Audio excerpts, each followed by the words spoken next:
नमस्कार दोस्तों, आप देख रहे हैं हमारा चैनल लेनदेन न्यूज़ और मैं हूं आपका दोस्त दिनेश महेश्वरी। दोस्तों, हमारे चैनल में आपका स्वागत है। दोस्तों, पिछले 8-10 महीने से कोटा शहर की कोचिंग बंद है और कोचिंग बंद होने के कारण सारे ही व्यवसायी इससे जुड़े हुए सभी प्रभावित हो रहे हैं। तो आज हम जानते हैं कि कोचिंग बंद होने के कारण शहर की इकोनॉमी पर क्या प्रभाव पड़ रहा है और कोटा व्यापार महासंघ को आखिर कोटा बंद का अनिश्चितकालीन कोटा बंद का निर्णय क्यों लेना पड़ा है। तो हमारे साथ हैं कोटा व्यापार महासंघ के महासचिव श्री अशोक जी महेश्वरी। तो जानते हैं दोस्तों, क्या कहते हैं महेश्वरी जी। नमस्ते दिनेश जी। सबसे पहले तो मैं आपके चैनल के माध्यम से जनता को जो मैसेज संदेश देना चाह रहा हूँ, आपका चैनल बहुत ही सक्रिय है और व्यापार उद्योग की समस्याओं को समय समय पर उठाता रहता है। और आज ये जो समस्या आपने उठाई है, जो समस्या हमारे सामने आई है, सर्वविदित है कि 10 माह से कोरोना काल चल रहा है और कोरोना काल के चलते हुए यहाँ के कई व्यवसाय, कोचिंग व्यवसाय के साथ साथ कई व्यवसाय बहुत बुरी तरह प्रभावित है।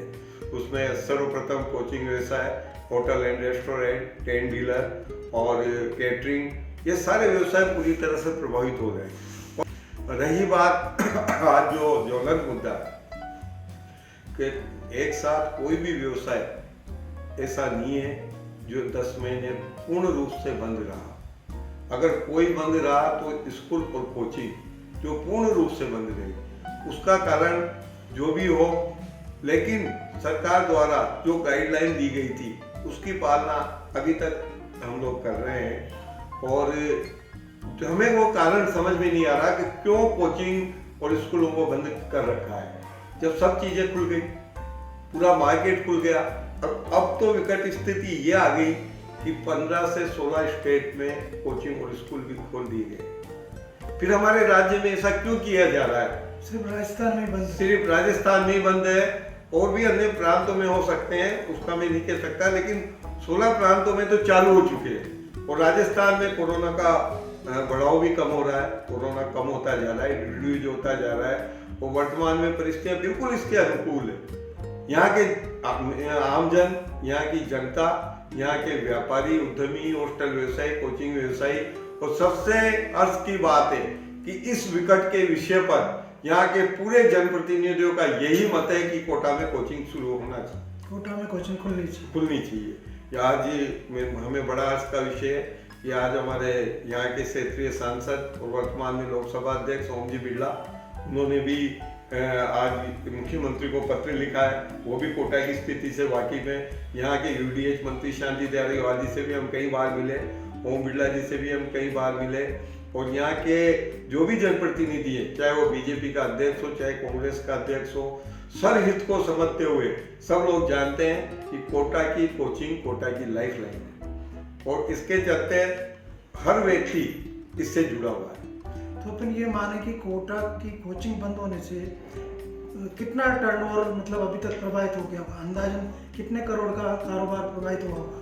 मैं बार हम लोग इसके संकेत दे चुके हैं कि 15,000 करोड़ का निवेश कोटा में कोचिंग में हो रहा है। बिल्कुल 15,000 करोड़ का निवेश हो रहा है। यहाँ पे लोगों ने अपनी सारी जिंदगी भर की कमाई, जो दूसरे व्यवसाय से कमाई है या कहीं से अर्निंग की है, यहाँ तक कि अपने रिश्तेदारों से लेके बैंकों से भारी मात्रा में लोन उठाकर अपनी कोचिंग, अपने हॉस्टल बनाए। उसका कारण था कि ये व्यवसाय यहाँ पे भलीभांति चल रहा था और यहाँ के कोचिंग इंस्टीट्यूट की जो आउटपुट है, उनकी जो मेहनत है, उससे पूरे देश के विदेशों के भी बच्चे कोटा में आ रहे थे। तो एक एटमॉस्फेयर बनाया गया और उसमें मैं ये कह रहा हूँ कि पैसा कमाने के साथ साथ जनसेवा की भी भावना रही है।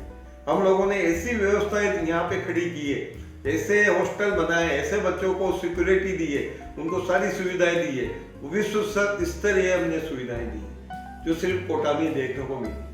यहाँ की कोचिंग के आउटपुट को देखते हुए, यहाँ की व्यवस्थाओं के देखते हुए पूरे देश के विद्यार्थियों का झुकाव कोटा के प्रति बढ़ा और कोटा में 1.5 से 2 लाख विद्यार्थी आ रहे। यहाँ पे हम ये मान के चलते हैं कि 4 से 5,000 करोड़ का टर्नओवर कोटा शहर में कोचिंग व्यवसाय और कोचिंग व्यवसाय से हो, और उसके तहत जिस तरह से कोटा में जो भी बिजनेस चले, चाहे वो डेवलपमेंट में ले लो तो रियल एस्टेट चला, भवन निर्माण चला, भवन निर्माण से संबंधित सभी सीमेंट के व्यवसाय चले, सैनिटरी के चले, यहाँ पे टाइल्स उद्योग चला, लोहे का काम चला, तो सारे बिजनेस एक तरह से बूस्ट हुए और कोटा की इकोनॉमी बहुत अच्छी पोजीशन में आ चुकी थी और बहुत अच्छी पोजीशन में चल रही थी। लेकिन ठीक है, हम ये मानते हैं कुदरती कहर है, लेकिन कुदरती कहर के बाद में 10 महीने के बाद आज बार हम ये देख रहे हैं कि सरकार इस दिशा में क्यों कदम नहीं बढ़ा रही है, क्यों इसको चालू नहीं कर रही है। एक और समस्या व्यापारी के सामने खड़ी है।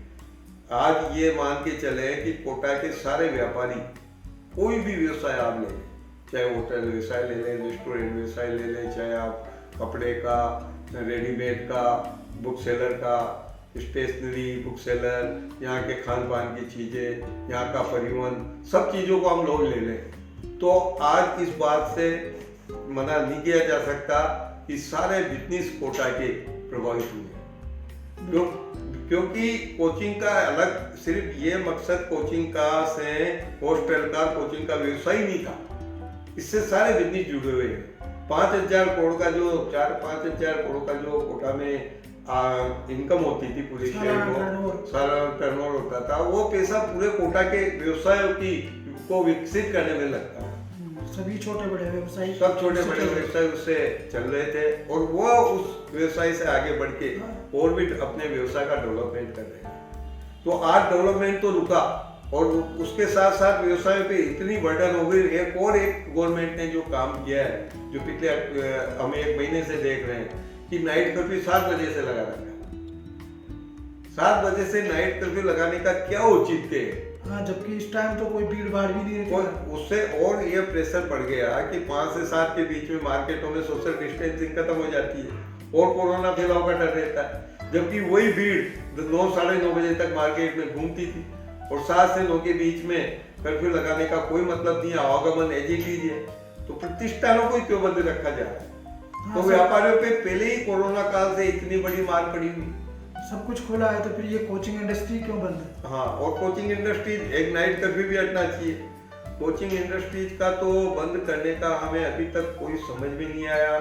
यहाँ के जो हॉस्टल व्यवसायी जो इसमें पिछले 2 महीने वहां से मांग कर रहे थे, समय समय पर व्यापार महासंघ भी उनको पूरा समर्थन दे रहा था, लेकिन आज जब हमने देखा कि ये स्थितियां बिगड़ती जा रही है, हॉस्टल एसोसिएशन वालों ने हमारे से अप्रोच किया, हमने खुद देख रहे थे, इस पे पूरी निगाह कोटा व्यापार महासंघ की थी और पूरे कोटा के व्यापार जगत में जब हमने इस बात को लेकर हम लोग गए, बात करते थे, तो आज हमें इस बात को लेकर बड़ा गौरव महसूस होता है कि पूरे कोटा शहर की हमारी 150 संस्थाएं और उसके व्यापारी उद्यमी तो बिल्कुल तैयार है, लेकिन उसके साथ साथ जो यहाँ के रोजगार जिनको 50,000 से 1 लाख कर्मचारी तो हॉस्टलों में काम ही कर रहे थे और करीब 2-3 लाख लोग और इससे जुड़े हुए थे। हाँ, वो उन सब पे ऑटो रिक्शा वाले वो सब हमारे साथ तैयार। हाँ, उन सब पे आर्थिक मार पड़ रही है। उन सब पे आर्थिक मार पड़ रही है और वो सब कह रहे हैं कि आप कोचिंग चलाने के लिए हमें किसी भी स्तर पे जाना पड़े,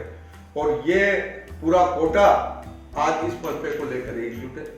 मतलब कोटा बंद की तैयारियां अनिश्चितकालीन कोटा बंद के लिए लोगों का यही कहना है कि ये बड़ा कदम है, लेकिन आज कोटा को बचाने के लिए, कोटा की अर्थव्यवस्था को बचाने के लिए यहाँ के आम जन और व्यापारी यही कहते हैं कि जब 1.5 से पौने 2 महीने तक हम कोरोना काल में कोटा को बंद कर सकते हैं, हमारे व्यवसाय को बंद कर सकते हैं, तो इस शहर के हितों को देखते हुए, हमारे अपने हितों को देखते हुए, यहाँ की इकोनॉमी को देखते हुए, यहाँ के रोजगार को देखते हुए और हमारी रोजी रोटी को देखते हुए क्यों नहीं हम कोटा बंद कर सकते?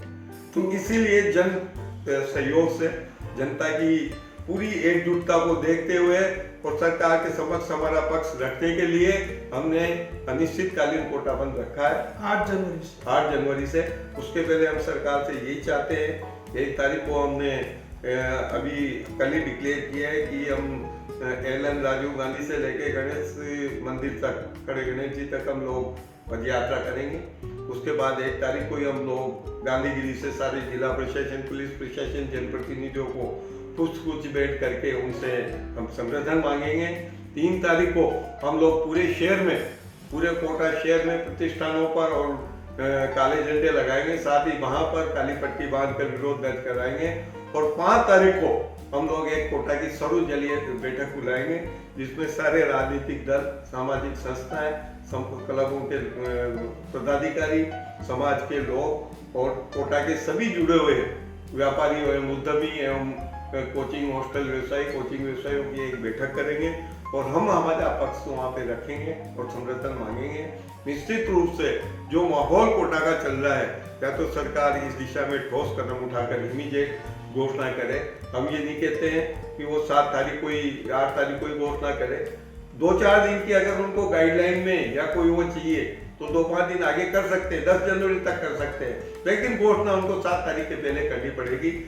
आपके चैनल के माध्यम से सभी हमारे कोटा वासियों को विनती कर रहा हूँ, उनसे अपील कर रहा हूँ कि ये जो आंदोलन कोटा व्यापार महासंघ ने चलाया है, जब भी कोटा पे कोई संकट आया है, कोटा पे आर्थिक विपत्ति आई है, या कोटा पे कानून व्यवस्था बिगड़ी है, या KDL के मामले आए हैं, कोटा व्यापार महासंघ ने सदैव जनहित के लिए कार्य किया है और ये विराट जनहित है। विराट जनहित को लेते हुए ये निर्णय लिया गया है। मैं सभी से, कोटा वासियों से अपील करता हूँ कि वो इस मुहिम में शामिल होकर इस कोटा को, जो आर्थिक रूप से क्रैश हो रहा है, खत्म हो रहा है, व्यापारियों में निराशा एवं निराशा व्याप्त हो रही है, एक डिप्रेशन में जा रहे हैं और शहर में रोजगार के लिए संकट खड़ा हो गया है, ऐसी घड़ी में इस अपील को सक्सेस करें, सफल करें, समर्थन करें। थोड़ी धन्यवाद अशोक जी।